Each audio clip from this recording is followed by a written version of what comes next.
Hola, ¿cómo están? El Señor de paz les bendiga a cada uno de ustedes. Le damos la más cordial bienvenida a una nueva reflexión bíblica que vamos a estar leyendo, o más bien compartiendo con ustedes en el día de hoy. Les saluda su servidor, el evangelista Andrés Ruiz Villarroel. Y como ya seguramente habrá disfrutado de otras prédicas, hemos grabado ya varias reflexiones bíblicas y hoy día particularmente queremos hablar acerca de la integridad de un líder. Así que le invitamos a que nos acompañe, a que pueda disfrutar de algunos minutos aquí en nuestro canal de YouTube, donde vamos a compartir esta temática. Indudablemente, queridos hermanos y amigos que probablemente puedan estarnos escuchando, hay una carencia de líderes hoy en día y usted me puede concordar conmigo. Hay una necesidad urgente de liderazgo, no solo dentro de la iglesia cristiana evangélica, sino en el mundo. Necesitamos líderes. Hay una urgente necesidad de liderazgo. Ahora, no podemos negar indudablemente que haciendo campañas hay gente que se promueve, gente que se pronuncia acerca de esta temática de liderazgo, pero indudablemente a través de la palabra del Señor y a través de la Biblia, que es nuestro manual de vida, ciertamente la Biblia tiene demandas, y cuando hablamos de un liderazgo cristiano, que es lo que nos compete a nosotros como predicadores y como ministros del Señor, queremos usar referentemente algunos pasajes de la Escritura para poder definir a la luz de la Biblia qué es un líder. Si bien es cierto, la palabra líder en sí no aparece en versiones antiguas, pero la Biblia tiene mucho que decir en cuanto al tema de liderazgo. Vamos a leer allí el libro de Primera de Reyes, capítulo 9, verso 1 y 5. Primera de Reyes, capítulo número 9, versos 4 y 5. Mientras usted lo busca,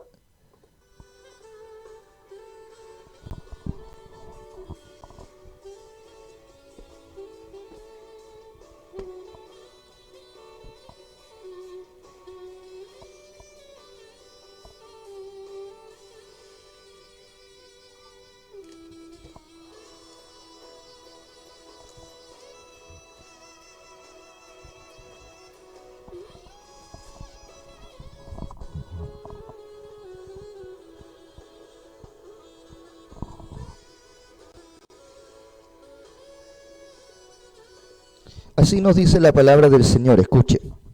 Primera de Reyes, capítulo 9, versos 4 y 5, dice la Escritura: y si tú anduvieres delante de mí como anduvo David tu padre, en integridad de corazón y en equidad, haciendo todas las cosas que yo te he mandado, y guardado mis estatutos y mis decretos, yo afirmaré el trono de tu reino sobre Israel para siempre, como hablé a David tu padre, diciendo: no faltará varón de tu descendencia en el trono de Israel. Amén.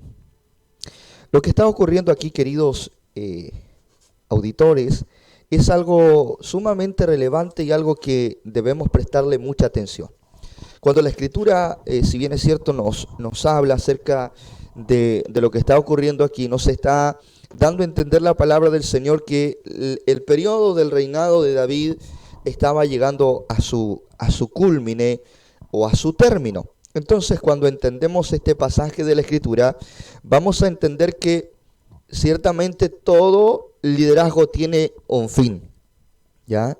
Primero tenemos que entender que todo liderazgo tiene un fin. Entendemos a través de la historia de Israel que antes de David estuvo Saúl y posteriormente estuvo David. Bueno, el reinado de Saúl terminó fatalmente y desastrosamente por su desobediencia. Dios decide desecharlo del trono y Dios se propicia de un nuevo rey que era un muchachito joven, ¿verdad? A cual cuando viene, dice la palabra del Señor, Isaí de Belén a la casa viene el profeta Samuel a la casa de Isaí de Belén y comienza de alguna forma Dios a propiciarse de su plan y de su propósito. Entonces aparece la escena David. Bueno, David es llamado por Dios, era un hombre conforme al corazón de Dios, como nos dice la Biblia, pero el periodo de David termina y estamos por dar inicio al reinado de Salomón, que era hijo de David, ¿ya? Si bien es cierto, dentro de muchas congregaciones hoy día se usa lo que es la dinastía. ¿Qué es la dinastía? Es de alguna forma heredar también el trono, heredar también a sucesores, por ende la familia.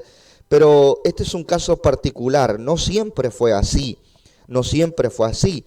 Y en la iglesia tampoco en el día de hoy debiese existir la dinastía, a no ser que Dios decida llamar a alguien dentro de nuestra familia, pero no es algo hereditario, el ministerio o el liderazgo no es algo hereditario, sino que es algo, tiene que haber un llamado de Dios, ¿estamos de acuerdo? Tiene que haber un llamado de Dios, y Dios se había propiciado a David, como también lo hace con su hijo Salomón, ¿ya? Y bueno, hay un periodo de transición, lo que conocemos bíblicamente como un periodo de transición. ¿Qué quiere decir un periodo de transición? Un cambio de estado, eso quiere decir la palabra transición, un cambio de estado, es decir, un cambio de rey a otro rey. La Biblia dice que Dios es aquel que pone reyes, aquel que saca reyes. Entendamos que toda elección o todo cambio debe hacerlo propiamente tal Dios. A la luz de la palabra entendemos que es Dios quien llama, es Dios quien capacita, es Dios quien dota, es Dios quien clasifica de alguna forma a las personas que va a colocar en el liderazgo o en el ministerio. Pues bien, Dios se había propiciado de la descendencia y de la simiente de David a su hijo Salomón. Alabado y bendito sea el nombre del Señor. Entonces, Dios está demandando integridad de Salomón como también lo había hecho de David su padre. Dios le hace una promesa. El liderazgo de David había concluido y la transición de Salomón había llegado, pero hay una demanda de integridad para Salomón como también la hay para nosotros hoy en día. Muchos quieren llegar al liderazgo, pero sin entender que para poder estar en el liderazgo hay requisitos, hermano. Hay requisitos que están a la luz de la palabra, y uno de esos requisitos es la integridad. Y eso es lo que vamos a hablar acerca de la integridad de un líder. La permanencia de nuestro liderazgo no está basada ni en los aplausos ni el elogio de la gente. La permanencia y la subsistencia de nuestro liderazgo está basada única y exclusivamente en la aprobación de Dios. Pablo, en una de sus cartas paulinas, escribe diciéndonos: procura con diligencia presentarte a Dios como obrero aprobado. No dice procura con diligencia presentarte aprobado, sino que dice procura presentarte a Dios como obrero aprobado, que no tiene de qué avergonzarse y que usa bien la palabra de verdad. O otra expresión bíblica o más antigua dice que traza bien la palabra de verdad. Entonces entendemos a través de la palabra del Señor, queridos amigos y hermanos, de que ciertamente, bendito sea el nombre del Señor, la permanencia de nuestro liderazgo tiene que ser aprobada por Dios. Podemos tener la aprobación de la gente, pero no exclusivamente la de Dios. Podemos tener el aplauso de la gente y el reconocimiento y el elogio de la gente, pero debiese mucho más importarnos qué dice Dios acerca de nuestro liderazgo. A veces por querer simpatizar con la gente, nos metemos al bolsillo lo que piense Dios. Y un liderazgo no debe buscar el aplauso ni el reconocimiento de la gente. Pablo, que es uno de los más grandes líderes del Nuevo Testamento, nos dice: mire, si yo buscara el aplauso o el ser siervo de los hombres, dejaría de ser siervo de Dios. Entonces, él mismo viene a decir: mire, si yo llego a hacer tal eso, lo expresa de alguna forma así, de que él mismo vendría a ser reprobado, él mismo vendría a ser cometer un suicidio espiritualmente. Y es lo que muchos cometen hoy en día. Entonces, nos ayude el Señor, ¿ya? La Biblia de continuo revela la transición. Comenzamos con el patriarcado, con Abraham, con Isaac, con Jacob. Luego vino la vida de José. Éxodo nos muestra que durante 200 años Israel estuvo bajo la autoridad de los jueces de Israel y se proseguía en cambio, es decir, que eran continuos cambios, los patriarcas, los jueces. Luego vino el periodo de los reinados, y el reinado nos revela que terminaba un reinado, comenzaba otro, terminaba ese, comenzaba otro, terminaba ese y comenzaba otro. Es decir, que nadie es indispensable y de que ningún líder es eterno.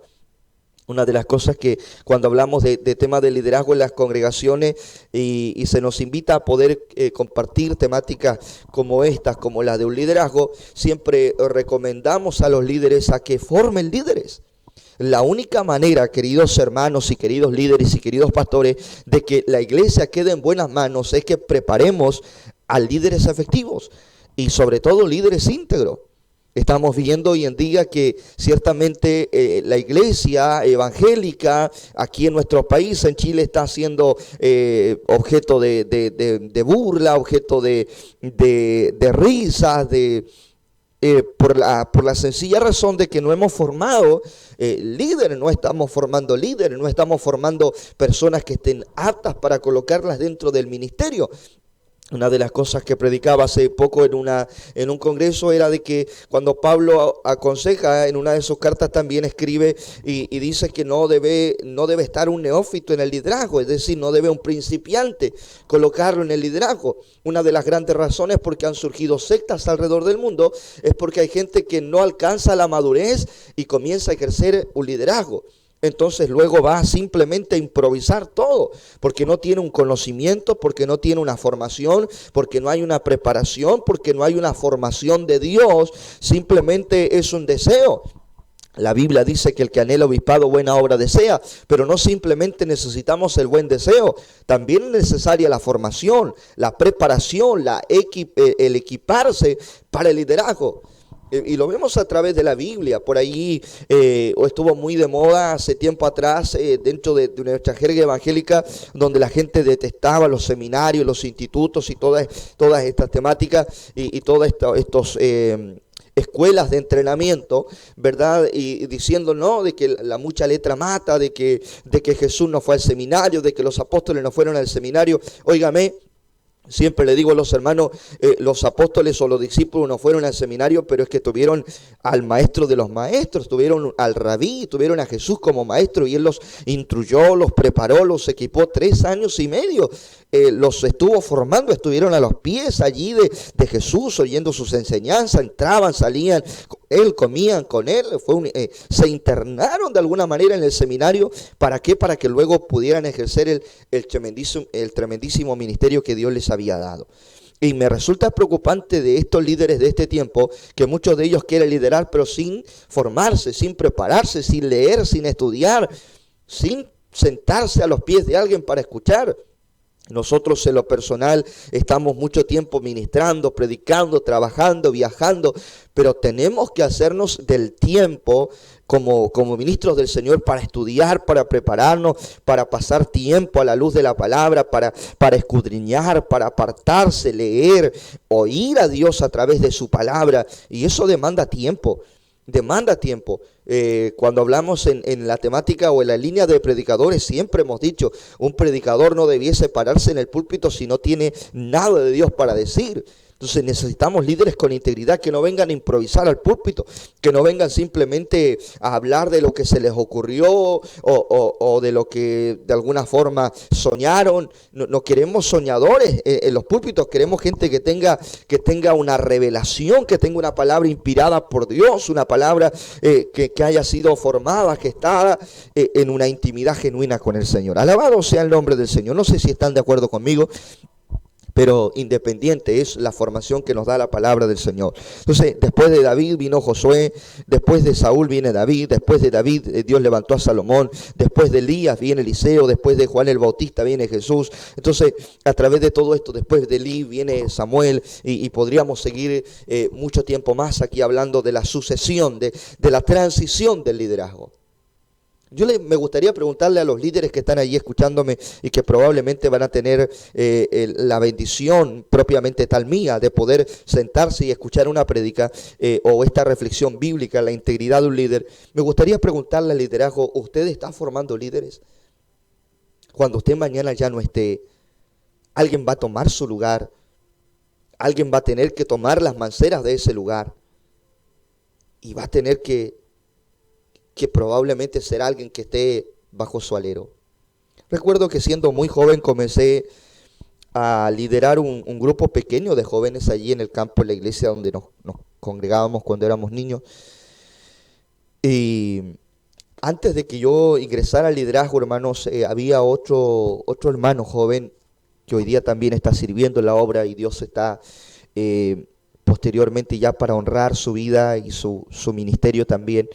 Eh, y era un muchacho que era muy silencioso. Evidentemente era el menor de sus hermanos y los demás hermanos, por cierto, ya habían sido líderes antes y tenían mucha, diríamos en buen término chileno, buena pasta.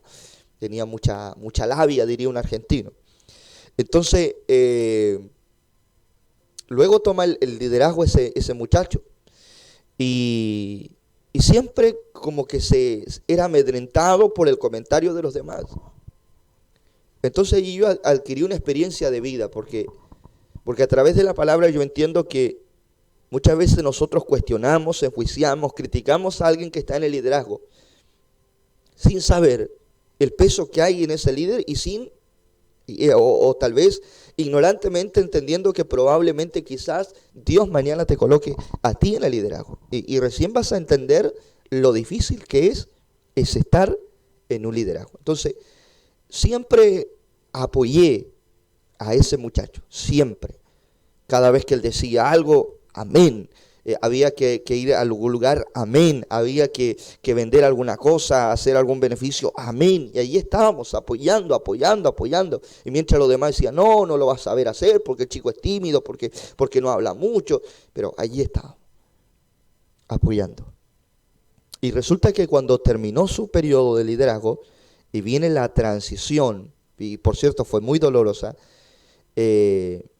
tomamos el liderazgo de la juventud, con quiebres, con dolores, con muchas cosas que habían sucedido en la iglesia, y tomamos el liderazgo de la juventud. Y allí entendí lo que ciertamente ese muchacho vivía, porque él era mayor que mí, y yo era menor, obvio.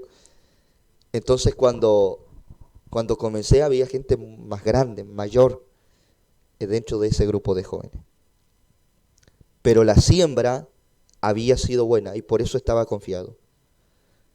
Porque la ley o la palabra, el manual de vida dice que todo lo que siembras, cosechas. Y había sembrado bien, pues ahora esperaba cosechar bien también.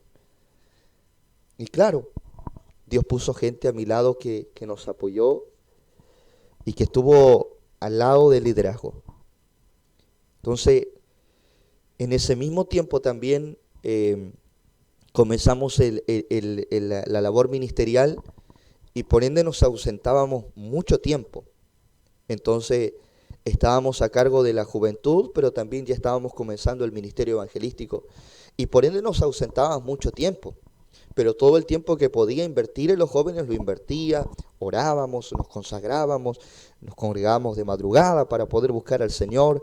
Y procuré llevar lo más posible a esa juventud a los pies del Señor, a la búsqueda del Señor.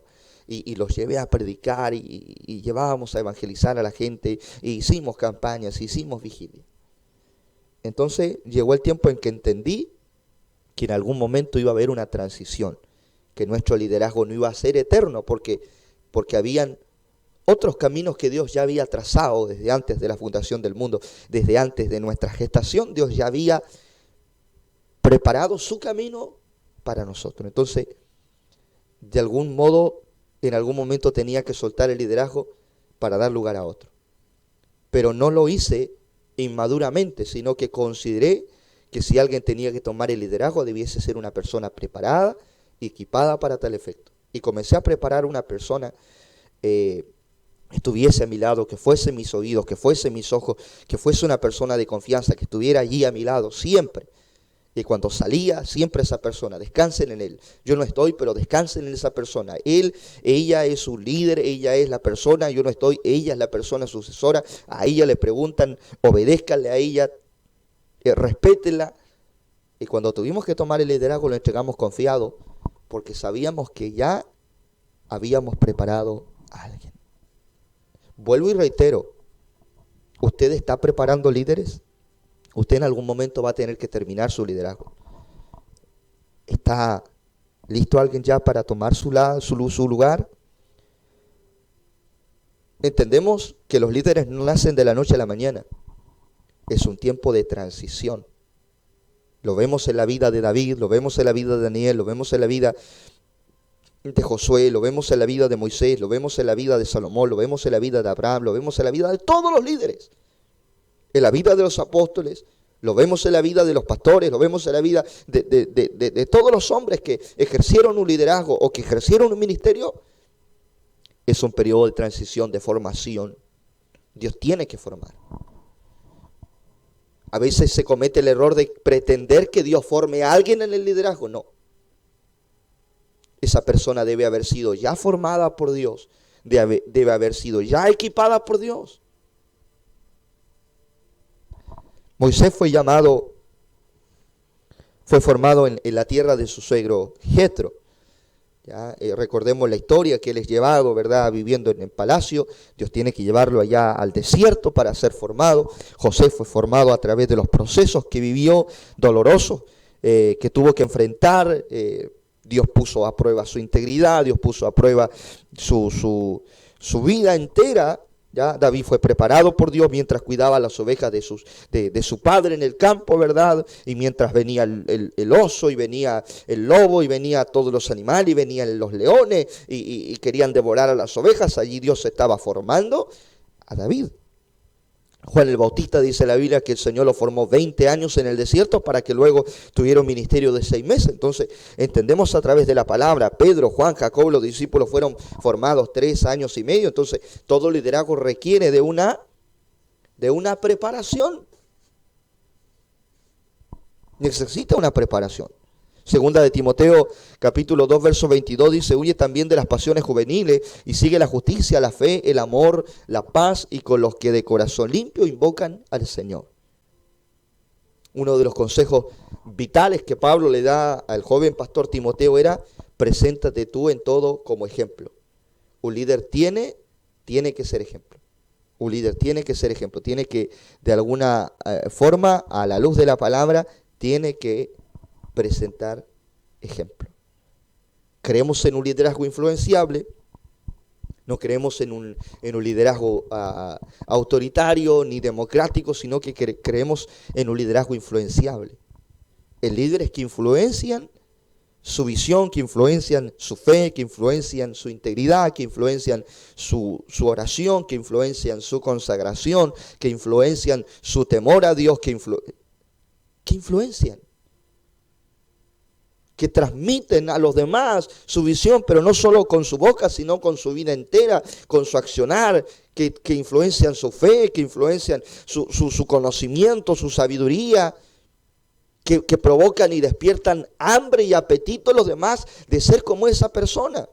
Me gustaría predicar como mi pastor, me gustaría predicar como mi líder, me gustaría orar como ora él, me gustaría consagrarme como se consagra él, me gustaría. Eso es influenciar en los demás, influenciar sus decisiones, influenciar sus convicciones.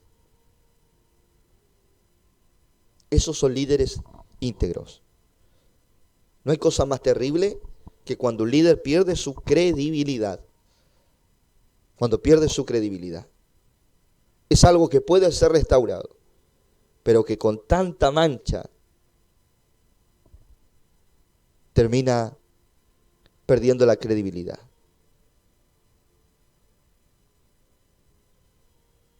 Recuerdo que cuando nosotros comenzamos a arrendar con mi esposa, llegábamos a algunos lugares, a algunas casas, y donde la pintura estaba prácticamente muy fea.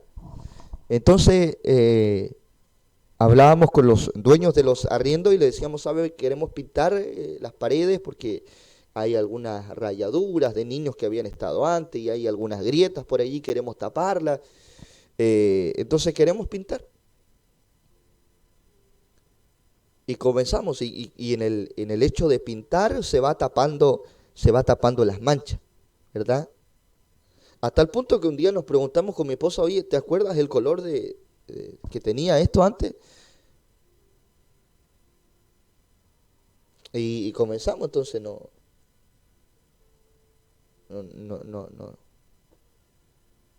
No hay. Entonces tu ejemplo va tapando los errores que tal vez otros han cometido. Tu integridad va tapando las fallas, las grietas que otros han dejado en el camino. Procura vivir en integridad. Bendigo tu vida en el nombre del Señor, bendigo tu ministerio, bendigo tu liderazgo.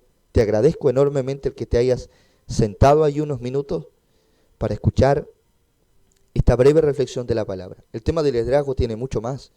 Y podemos hacer plenarias y plenarias y plenarias como lo hacemos en nuestra entidad. Cuando abordamos temáticas podemos estar 2, 3, 4 días hablando acerca de una temática porque son temas profundos. Pero te agradezco estos minutos que tomaste de tu tiempo para detenerte y escuchar esta reflexión de la palabra. Espero que estos consejos probablemente sean una luz para tu camino de aquí en adelante, para que entiendas que Dios, como demandó a Salomón y como le demandó a todos los líderes en el pasado, hoy Dios también sigue demandando integridad de nuestras vidas. El Señor de paz les bendiga.